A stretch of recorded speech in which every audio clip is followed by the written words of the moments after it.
Why would Netflix hire Henry Cavill, pay him $1 million per episode of The Witcher, spend $500 million on this franchise and let it flop?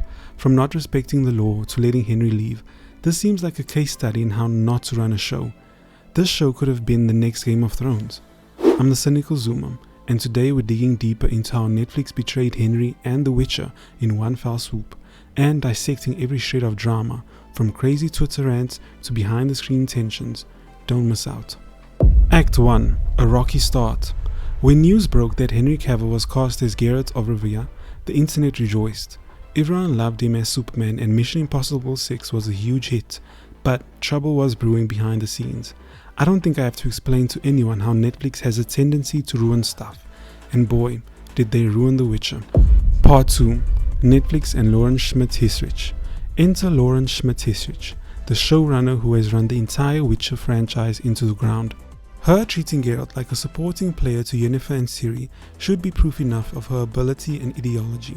Just look at the main posters of The Witcher. Henry as Geralt was more than enough to sell the show, but she decided that this was an ensemble cast. Henry was the bait, Ciri and Yennefer were the hook, except no one put that hard on her rod of crap. But if we want to be more objective, let's look at what Lawrence Hissrich has admitted to. There's her admitting to writing the pilot in 4 days, or her pushing Ciri and Yennefer to the forefront. And here's the kicker. Henry had to actually pester her for the role. The man who made the mediocre show a hit had to beg for a meeting. Don't believe me? Here is her own account of it. He was really annoying. I finally said, I will meet with you. The show is not greenlit, there's nothing. I said, thank you, now I have to go write the show, Lauren recalled. He was playing it, I always thought it'd make a great movie or TV show. And no kidding. Yeah. And then I do that a lot with a lot of games and books. And then I heard that Netflix were making it, and I had my agents on the phone every day, literally every day. I would call them and say, anything yet? Call them again. And we got through eventually, and they said, look, we haven't got a script yet, we've barely got a showrunner, so we can't give you an answer. But you front-loaded your interest. I mean, yes. that's got to help They knew that I wanted it, for sure. Her contempt towards him daring to bother her and form a good relationship speaks volumes. Speaks volumes. As an employer, wouldn't you want someone enthusiastic about your product? Strange behavior, no? And if you want to know why she was given The Witcher, let's just look at her IMDb. You'll find her MO is attaching herself to popular shows and ruining them. That's what she does. She was involved with Daredevil, a highly acclaimed and successful TV show. She pushed Elektra's character too far and ended up ruining a lot of plot lines. She was then responsible for putting the Defenders together, something that should have been a smash hit for Marvel on television. But it wasn't. I mean, hey, gotta give it to her. She can take a smash hit and turn it into a nothing burger. Part 3. The Breakup.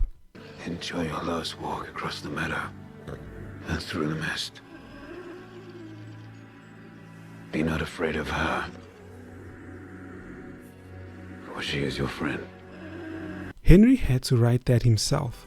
The showrunner wanted it to be a comedic moment.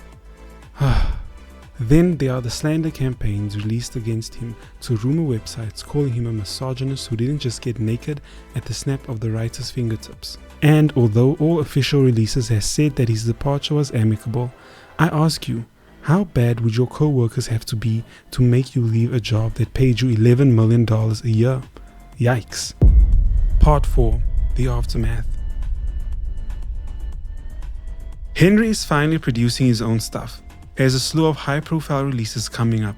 His Highlander film is basically Highlander meets John Wick, so count me in. Amazon and his Warhammer series should have him walking on air, and he's even doing a Voltron movie. I think Hollywood's clearly looked at how badly Netflix mishandled The Witcher, and Henry still made it a hit. Apparently, it made close to $1 billion for Netflix thanks to Henry's star power, and it got cancelled in one season without him. Lawrence Schmidt-Hissrich, she has run a show like Game of Thrones, except without the money, fandom, awards, and being a global phenomenon, and jumped right into season 8 flop territory. But hey, she did her job. She feminized the heck out of it. She took 2 beloved characters and made them insufferable girl bosses. She took a book series with a nation of fans and burnt it down. She took a huge star and chased him out. Great job, Netflix. Conclusion. Please let me know what you think in the comments. God bless and go deeper.